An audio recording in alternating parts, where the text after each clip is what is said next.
दोस्तों नमस्कार, बहुत स्वागत आपका चौकस भारत में। मैं आपका दोस्त ब्रजेंद्र। देखिए, जब से सरकार बनी है महागठबंधन की, सरकार बनने के पहले ही जो विपक्ष में लोग थे वो कहते थे कि जैसे ही हम सरकार में आएंगे, मेरे पहले कलम से पहली बैठक में 10 लाख नियुक्तियां हो जाएगी। लेकिन जो सफल अभ्यर्थी भी उनके शासनकाल में थे, जब एनडीए की सरकार थी, उस समय जो सफलता प्राप्त किए थे अभ्यर्थी, वो आज भी अपने हक की लड़ाई लड़ ही रहे हैं। दरअसल हम बात कर रहे हैं होमगार्ड नियुक्ति की। 2011 की घटना है ये। 2011 में इनकी परीक्षा होती है, फिजिकल जांच होता है और उसके बाद सफलता का इन्हें परिणाम भी मिलता है, रिजल्ट भी आता है। लेकिन फिल वक्त तक ये अपने हक और हकूक़ के लिए यानी नियुक्ति के लिए तरस रहे हैं। सरकार भी बदली, मन भी बदला और कुर्सी भी बदल गई। हालांकि उस कुर्सी पर बैठने वाला व्यक्ति वही है, लेकिन इनके बारे में सोचने वाला कोई नहीं है। चलिए हम आज इन्हीं से बातचीत करते हैं। हम गर्दनी बाग में हैं, इन्हीं से बात करते हैं कि भाई क्या हुआ आप लोगों का, क्यों आप लोग आज भी दर दर भटक रहे हैं। सर, हम लोग 2011 में फॉर्म डाले थे। फॉर्म डालने के बाद 12-14 साल के बाद हम लोग का फिजिकल हुआ और फिजिकल में हम लोग सफल पाए गए। सफल पाने के बाद हम लोग को मैरिट से वंचित रखा दिया गया और मैरिट से वंचित रखने के बाद अब हम लोग का एज भी नहीं बचा है। हम लोग के सरकार से यही मांग करते हैं कि बिहार के हर एक जिला से जो हम लोग सफल अभ्यर्थी हैं, हम लोग को नियुक्ति पत्र दे। चूँकि हम लोग अब किसी भी नौकरी में फॉर्म डालने के लायक नहीं है, हम लोग का उम्र समाप्त है। सरकार, हाँ, हम लोग कहाँ जाएंगे, चूँकि हम लोग का उम्र बर्बाद कर चुके हैं। सरकार यही हमसे सरकार से विनती और अर्जू कर रहे हैं, बिहार के हर एक जिला में जितना सफल अभ्यर्थी है सबको अपने हाथों से नियुक्ति पत्र दें। यही हम सरकार से अर्जू कर रहे हैं। अच्छा, लगभग कितनी संख्या होगी जो सफलता प्राप्त कर चुके हैं? पूरे बिहार में 12 से 15 हजार के लगभग इतने हैं। जी जी जी। और सरकार कहते हैं कि 10 लाख नौकरी और 10 लाख रोजगार, यानी 20 लाख का भंडार। मतलब ये दोनों जगहों में आप लोगों का कोई स्थान नहीं। और हुजूर, दोनों जगह में नहीं, 10 लाख नौकरी और 10 लाख रोजगार, फिर भी होमगार्ड अभ्यर्थी बर्बाद। इस शासन काल में बिहार में बाहर है और नीतीश कुमार है, बिहार में बाहर है नीतीश कुमार है और फिर भी सफल होमगार्ड अभ्यर्थी बर्बाद है।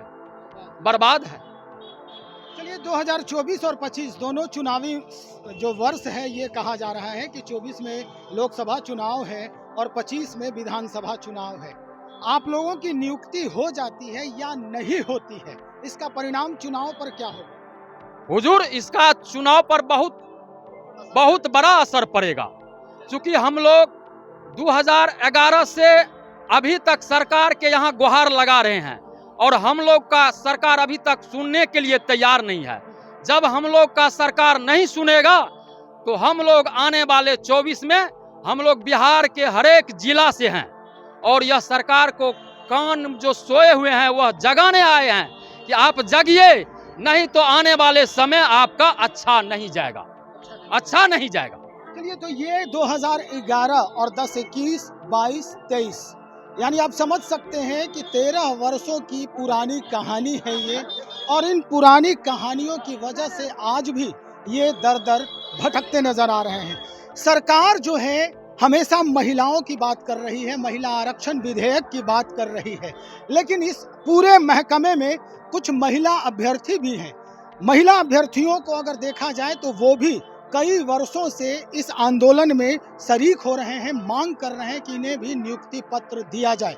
आधी आबादी कही जाती है, विधेयक पारित होने वाला है केंद्र में भी, और नीतीश कुमार तो हमेशा से महिलाओं के पक्षधर रहे हैं, हमेशा कहते आए हैं कि बेटी बचाओ बेटी पढ़ाओ, यानी हमेशा आपके पक्ष में है। क्या लग रहा है नीतीश कुमार जी का ये कथन कहाँ तक जायज है, कहाँ तक फलीभूत हो रहा है? नहीं सर, हम लोग को तो अब लग रहा है कि नीतीश कुमार जो ये बोल रहे हैं बेटी बचाओ बेटी पढ़ाओ, एक ढकोसला कर रहे हैं। हम लोग आज से नहीं 22 फरवरी से ही यहाँ पे गर्दनीबाग धरना पे बैठे हुए हैं, 4 फरवरी से ही बैठे हुए हैं। हमारा पीछे बैनर देखिए 4 फरवरी से कंटिन्यू है। तो अगर नीतीश कुमार सोचते कि बेटी बचाओ बेटी पढ़ाओ तो कोई बेटी को रोड पे थोड़ी ना बैठाता है। कोई कहाँ राज्य में कोई बैठा है बेटी रोड पे? नहीं बैठा है। खाली जहाँ यहाँ बिहार में ऐसा है तो क्यों बिहार में? हम लोग सर 12-13 साल तपस्या किए हैं, 12-13 साल तपस्या करने के बाद भी सरकार हम लोग को नियुक्ति नहीं दे रही है, तो अब हम लोग क्या करेंगे? कहीं भी नहीं जा सकते हैं। महिला अभ्यर्थियों की संख्या कितनी होगी? सर महिला को इसमें कम सीट थी, फिर भी महिला भी 5-6 हजार के लमसम में है, पूरा बिहार में मिला के। मतलब अगर 12-15 हजार की संख्या कही जाए सफल अभ्यर्थियों की, तो उसमें आधी आबादी इसमें भी आप लोगों की है? हाँ है। क्या कहेंगे? सर हम लोग कर रहे हैं, बार यही कर रहे हैं नीतीश जी से, तेजस्वी जी से, जो बड़ा वादा करते हैं कि हम ऐसे करेंगे वैसे करेंगे, इतना नौकरी देंगे, इतना रोजगार देंगे, तो सिर्फ मुंह से बोलिए मत, बोल के कान पक गया है। अब हम लोग को रोजगार दीजिए, नौकरी दीजिए, अब हम लोग को बहुत जरूरत है। नहीं दीजिएगा तो फिर आपको भी साथ, आज हम लोग के साथ बुरा हो रहा है, आगे के समय में आपके साथ भी बुरा होगा। क्या करेंगे? हम लोग गरीब आदमी कर ही क्या सकते हैं? एक वोट है हम लोग का, अपना माँ बाप का, पति का या अपना, वो सब वोट नहीं देंगे और क्या करेंगे? अब वैसे नीतीश जी जोड़े कि कितना परिवार है और कितना वोट है, नहीं वोट मिलेगा। हम लोग किस लिए वोट देंगे? बहुत आशा उम्मीद लगा के नीतीश जी का सरकार हुआ, 15 साल रह गए कुर्सी पे, तो अपने आप नहीं ना रह गए, हम ही लोग के समर्थन से रहे हैं और हम ही लोग रोड पे हैं, तो सरकार को क्यों कुर्सी पर हम लोग बैठाएंगे? अच्छा, जब आप लोगों का जब रिजल्ट निकला था तो उस समय क्या किसी से बात हुई थी? आपके जो लोग हैं सरकार के किसी आला कमान हम लोग को जिला से हुआ था ना, तो हम लोग अपना जिला में जिलाधिकारी से मिले थे, वहीं से हुआ है। 12-13 साल के बाद तो बहाली ही लिया गया है। तो जिलाधिकारी महोदय क्या कहते हैं? वो बोलते हैं जो जितना था उतना ही लेंगे, नहीं लेंगे, लेने के लिए सीट ही नहीं है तो लेंगे कहाँ? सरकार कहेगी तब लेंगे, सरकार से आदेश कराइए तो हम लेंगे। अच्छा, हाँ। तो अब मतलब आदेश चाहते हैं आपकी सीट निकाली जाए? हाँ सर, बिल्कुल निकाला जाए। 12 साल के बाद बहाली लिए हैं, तो 12 साल में बताइए एज कितना पार हो जाता है? 12-13 साल में तो बहुत आदमी, देखिए कितना आदमी बुजुर्ग हो चुके हैं, कितना भी यंग है, बाल बच्चा है, कितना को शादी करने जो इतना बड़ा बाल बच्चा हो गया है, फिर भी आदमी फिजिकल निकाला है, तो जान जी दे के ही ना निकाला है। कोई एगो नेता विधायक है जो संसद में बैठल है, सत्ता में है, उसको कहेगा कि फिजिकल निकाल लो, निकाल लेगा? उसके लिए तो हम लोग बहुत मेहनत किए हैं तब निकाले हैं, खून पसीना मिलाए हैं हम लोग, घर गृहस्थी संभालते हुए, ससुराल नैहर बाल बच्चा को संभालते हुए हम लोग फिजिकल निकाले हैं। अच्छा, ये बच्चा भी आप ही के साथ है? बच्चा मेरे साथ है, हमेशा आता है, जब भी हम धरना पे हम बैठे हैं बच्चा साथ में आता है। मतलब ये गवाह है, कल होके ये भी गवाही दे सकता है। देख रहे हैं ना कि हमारे राज्य में सरकार किस तरह से हमारी माँ बाप भाई बहन सब रोड पे बैठा, उस तरह से हम देख रहे हैं आगे चल के हम सरकार बना सकते हैं कि नहीं बना सकते हैं। ये बहुत बड़ी बात है। इन अभ्यर्थियों के साथ जो प्रदर्शन में शरीक हो रहे हैं, इनके साथ एक छोटा बच्चा भी है और ये सरकार के नीति निर्देशक तत्वों को बड़ी गहराई से समझ रहा है। क्या कुछ करती है सरकार, क्या कुछ करते हैं राजनीतिक महकमे में हमेशा अपनी बोलचाल की भाषा को बदलने वाले लोग। निश्चित तौर पे इस बालक के जहन में जो बातें आ रही है, अगर ये कहें कि नकारात्मक जो बातें हैं वो अभी से घर कर रहा है राजनीतिज्ञों के बात को लेकर के, ये आगे चलकर बड़ा विस्फोटक हो सकता है। या ये भी हो सकता है कि इस व्यक्ति को यानी इस बालक को कल होके इस पूरे राजनीतिक माहौल से ही नफरत हो जाए। बड़ी बात हो सकती है इसके पीछे।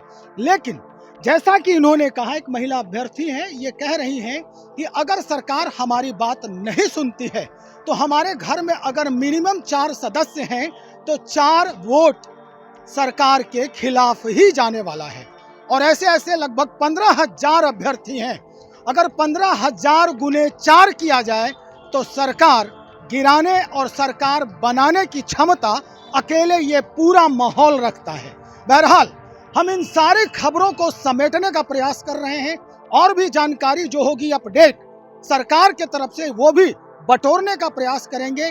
तब तक आप इंतजार करें, बने रहें। और एक अहम बात, अभी तक अगर हमारा इस चैनल को आपने सब्सक्राइब नहीं किया है, आपने लाइक नहीं किया है, तो काइंडली आप लाइक करें, सब्सक्राइब करें।